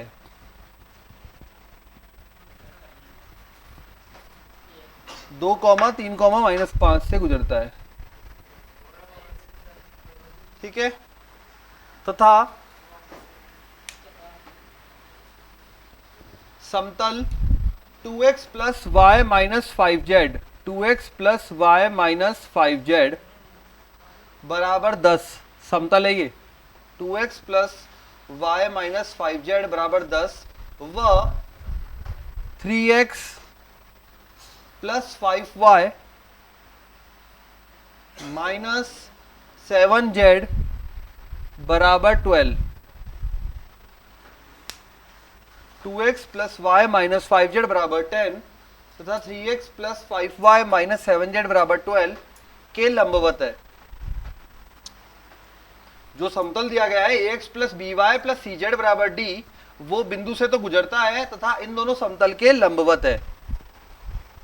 यदि a, b, c, d पूर्णांक हो, यदि a, b, c, d पूर्णांक हो तथा d ग्रेटर देन 0 हो,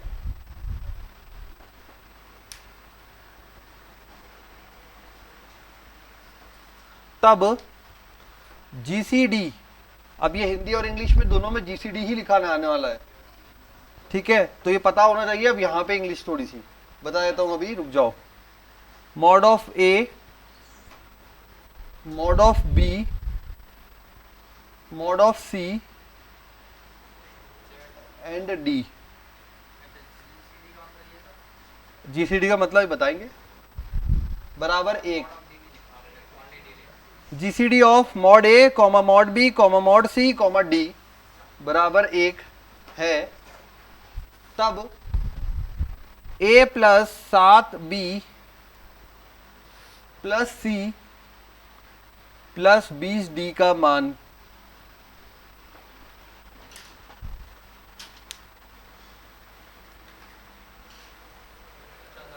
ठीक है, लिख लिया। GCD का मतलब होता है ग्रेटेस्ट कॉमन डिवीजर, मतलब लसपा पढ़ा है, उसका दूसरा भाई और पढ़ते थे साथ में, महसपा, महत्तम समापर्दवक, ऐसे ही नाम था, याद आया। GCD का मतलब लिख लो फिर, महत्तम समापर्दवक, क्या बोलते थे, और हाँ जो भी बोलते थे, एस GCD, हाँ महत्तम समापर्तक, यार मतलब वो संख्या जिससे ना सबको डिवाइड करते हैं, तो अधिकतम संख्या जिससे सारी संख्याओं को डिवाइड कर सकें भाग देने पर। मतलब ये बेटा सुन लो, सारी संख्याओं में कोई भी भाग जो अपन निकालते हैं ना, भाग देने वाली संख्या, वो अधिकतम सबसे बड़ी संख्या जो आ रही है, ग्रेटेस्ट कॉमन डिवीजर, सबसे बड़ा भाग देने वाली संख्या जो सब में उभयनिष्ठ हो, वो आ रही है 1। मतलब कोई भी संख्या का भाग नहीं लग रहा इन सारी संख्याओं में, वो ये कहना चाह रहा है, ठीक है। सबसे बड़ी संख्या जिसका भाग लग रहा है वो है 1, किनमें, A, B और C और D में। जैसे अगर बोला जाए आपसे 5 और 7 में GCD बताओ इसमें GCD, सबसे बड़ी संख्या जिसका भाग लग जाए दोनों में भाग लग जाए 1, और तो नहीं जाएगा किसी का। सिमिलरली अगर GCD बोला गया आपको 5, 7, 11 का, अब बोलो अगर बोला जाए GCD 4 और 8 का, समझ गए GCD का मतलब, ठीक है। अब आते हैं क्वेश्चन पे, तो क्वेश्चन में क्या बोला गया है, समतल AX plus BY plus CZ बराबर D, समतल जो है इस बिंदु से गुजरता है, इन दोनों के लंबवत है, ठीक है। अब ये जो लंबवत दे रहे हैं ना, यही हमारे को n वेक्टर निकाल के देंगे, यही हमारे को n वेक्टर निकाल के देंगे। कैसे निकाल के देंगे, हाँ, तो ये क्या होंगे, ये यहां पे 2, 1 -5 और 3, 5 -7, इनका जब क्रॉस प्रोडक्ट करेंगे तो हमारे लिए जो लंबवत n वेक्टर है वो आ जाएगा।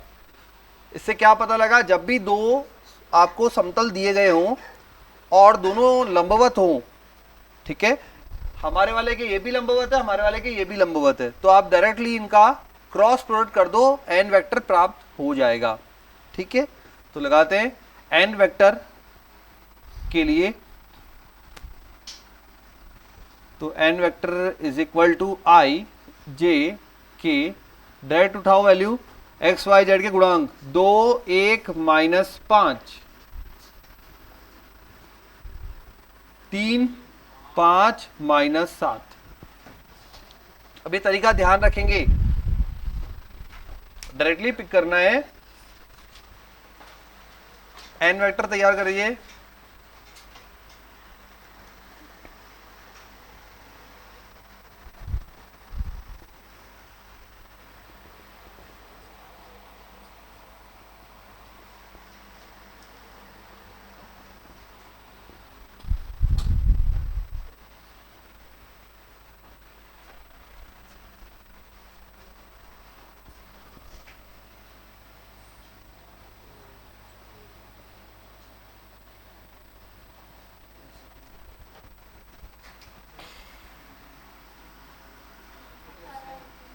क्या 18? ठीक है, माइनस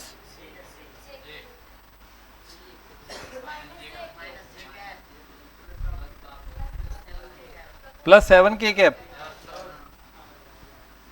अच्छा, मैं इसको ax plus B Y plus C Z कार्तीय रूप में लेके जा रहा हूं समीकरण को, क्योंकि ऑलरेडी क्वेश्चन में कार्तीय रूप भी दिया हुआ है। तो क्या हो जाएगा 18x minus Y plus 7z बराबर डी। क्या करें अब डी के लिए, आप बताइए। बिंदु से गुजरता है, गुजारो। बिंदु से गुजरता है तो गुजारो। 2022 का प्रश्न था।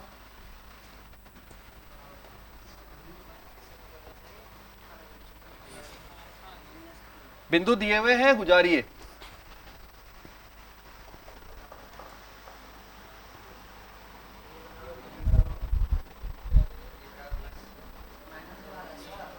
डी बराबर कितना है भाई?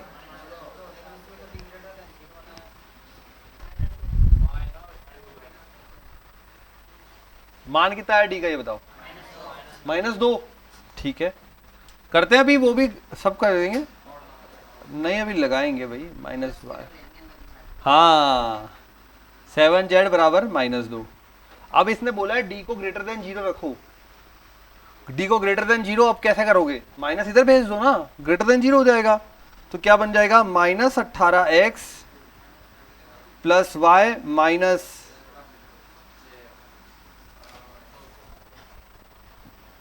डी को ग्रेटर देन 0 में रख दिया। अब देखिए यहां क्या बोला है, GCD of mod A mod B mod C and D. देखते हैं भाई, जीसीडी किसका? -18, तो प्लस का हो जाएगा मॉड में 1, 7 और 2। इन सब का जीसीडी क्या आता है? जब सबसे छोटी संख्या 1 आ गई अंदर, तो इन सब का कॉमन डिविजर भी 1 ही आएगा। इससे बड़ी संख्या आ ही नहीं सकती, क्योंकि भाग ही नहीं जाएगा। तो ज्यादा सोचना ही नहीं है, डायरेक्टली क्या आएगा? 1। Condition satisfied. फिर काहे के लिए दिया था? फालतू ही दिया था। काहे के लिए दिया था? फालतू ही दिया था। ठीक है, कंफ्यूज करने के लिए दिया था कि कुछ हो रहा होगा यूज। चेक करने, हमने चेक किया, हमारा जीसीडी बना रहा है, आ रहा है, कंडीशन सेटिस्फाइड। आगे बढ़ते हैं, आगे बढ़ के डायरेक्ट मान निकालना था। ठीक है, अब यहां पे ए वहां से क्या पिक होगा? -18, 7, 1 माइनस का 7 प्लस 20 गुणा 2।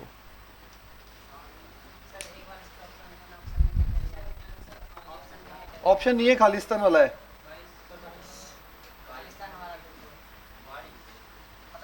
आंसर आएगा 22।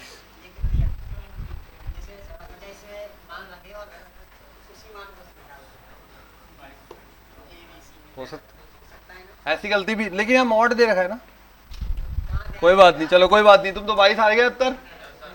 ठीक है, ये केवल कंफ्यूजन था और कुछ भी नहीं। चेक करने पे कंडीशन सेटिस्फाइड हो रही है, हमने भी चेक कर लिया, हमारी कंडीशन भी सेटिस्फाइड हो रही है।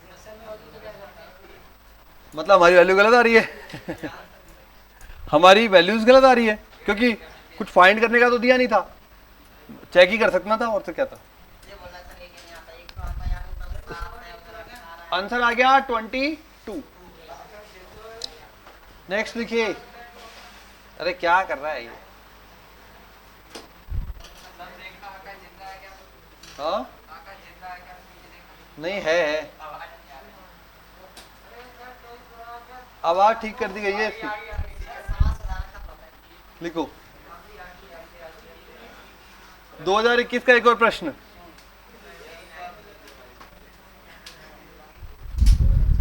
अरे कंफ्यूज नहीं होना है। देखो, ये अपने d ग्रेटर देन 0 बोला है, इसलिए हमने d को पॉजिटिव करने के लिए माइनस उधर शिफ्ट किया, ये बन गया। अब इसने बोला था GCD of mod A mod B mod C and D, तो मॉड हटा के मतलब मॉड ले लिए यहाँ पे 18, ये 1, ये 7 और ये तो 2 था ही। अगर इसमें जीसीडी निकाला जाए सबसे बड़ी संख्या, तो वो आ रही है 1, और इसने भी 1 ही दे रखी थी। सबसे बड़ी संख्या जिसका भाग जा रहा है, सब में भाग जा रहा है, यूं नहीं। सबसे बड़ी संख्या तो 18 है सर, भाग जा रहा है। ठीक है, आ गया 1। अब 1 आने के बाद चेक हो गया, अब इसमें मान जमा दिया और आंसर आ गया 22। अगला लिखिए।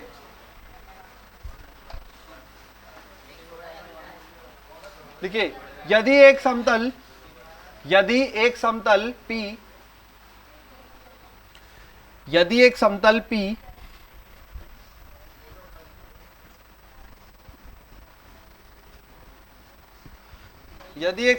P सरल रेखा, नहीं यूं लिखो, यदि एक समतल पर सरल रेखा x माइनस 1/3 बराबर y प्लस 6/4 बराबर z प्लस 5/2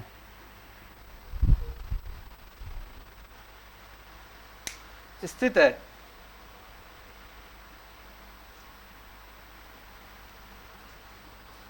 तथा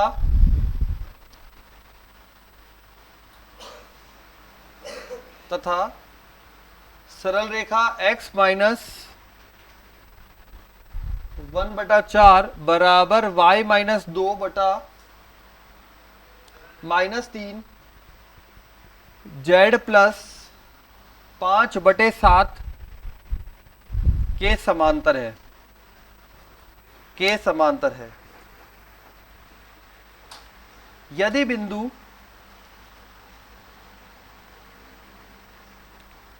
यदि बिंदु एक माइनस एक अल्फा समतल P पर स्थित हो, तब 5 अल्फा का मान क्या होगा? इसका मतलब अल्फा नेगेटिव आ रहा होगा इसलिए मॉड करवा रहा है, और बटे में 5 आ रहा होगा इसलिए गुणा करवा रहा है शायद, क्योंकि खालिस्तान वाला क्वेश्चन है, मतलब इंटीजर वाला क्वेश्चन है, इंटीजर वैल्यू वाला। ठीक है, जब मॉड करवा रहा है इसका मतलब शायद नेगेटिव आ रहा होगा, और 5 से गुणा मतलब 5 बटे में आ रहा होगा या 5 का गुणा जा रहा होगा, तो हटाने के काम जुगाड़ किया है। ठीक है, तो क्वेश्चन में बोला है एक प्लेन है, उस पे एक सरल रेखा तो स्थित है और एक सरल रेखा समांतर है, एक सरल रेखा स्थित है, एक समांतर है, और ये बिंदु समतल पर उपस्थित है। अब हमें समतल की समीकरण लिखनी है। समतल की समीकरण के लिए हमें चाहिए सबसे पहले n वेक्टर। n वेक्टर क्या मिलता है? 2 वेक्टर का लंबवत। यहां पे देखो ये b1 है और ये b2 है, b1 और b2 मिल गए, इन दोनों का लंबवत मतलब क्रॉस प्रोडक्ट, तो लिखो n वेक्टर। तो n वेक्टर का जुगाड़ मिल गया हमें, सरल रेखा के i j के, 2 सरल रेखा के लंबवत जुगाड़ 3 4 2 यहां से आ रहा है,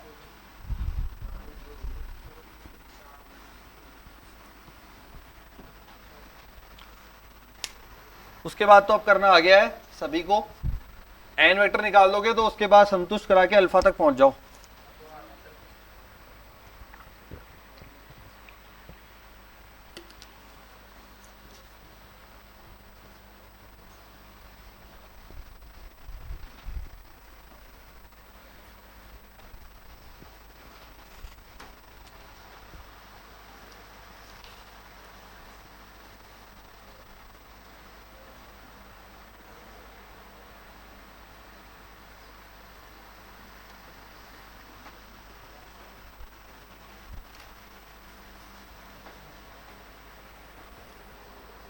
दो 2021 का प्रश्न है ये।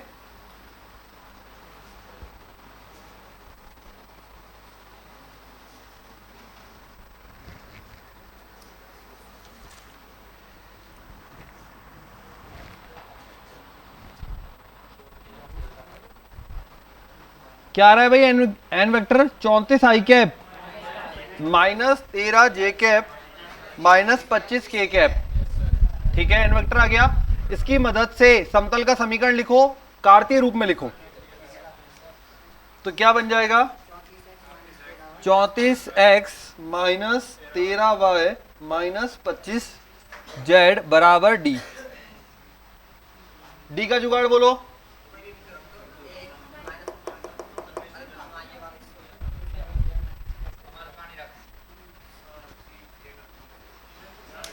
पर इससे डी थोड़ी निकलेगा,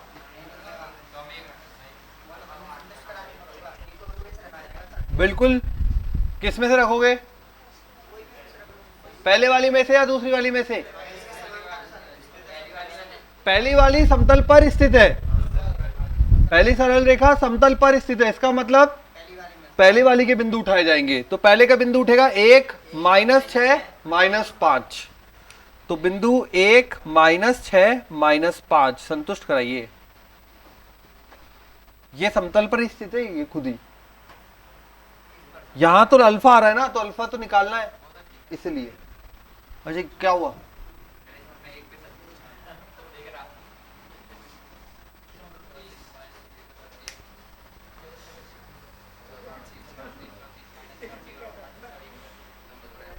डी का मान बताइए।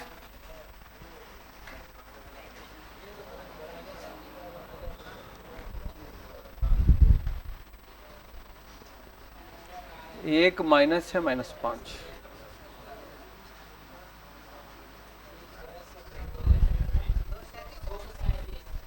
तो भारी हो रहा है क्या टीवी? 263, 237, 237 के वोट ज्यादा है भाई। 37 के वोट ज्यादा है यार। ये है ना दल बदलने वालों में से। ठीक है 237, देख लो भाई शायद ही आ रहा है। ठीक है, अब अगर ये आ रहा है तो ये यहां पे रख देते हैं, तो समीकरण बन गई अपनी कंप्लीटली। 34x - 13y - 25z बराबर 237। कट तो रहा नहीं है क्योंकि 25 5 से ही कट सकता है, जो कि 5 के सारे गुणज नहीं है, तो नहीं कट रहा। अब कट नहीं रहा, सीधा अपन ये बिंदु से संतुष्ट कराते हैं, 1 -1 और अल्फा कराते हैं भाई। कराइए 1 -1 अल्फा से संतुष्ट कराओ।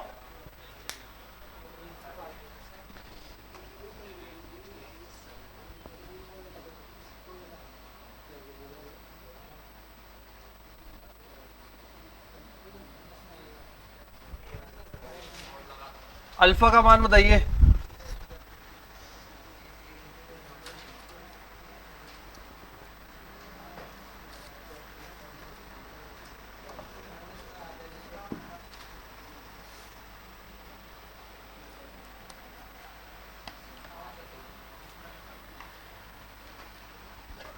बिंदु रखने एक्स वाई जेड की जगह।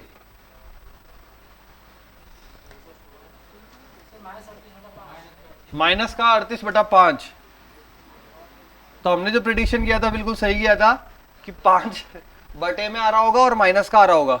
समझ ही गए, उत्तर क्या आएगा 38। फाइनल आंसर आएगा 38। ठीक है, क्योंकि ये पूछा है ना अपन से, तो मॉड में 5 अल्फा बराबर 38।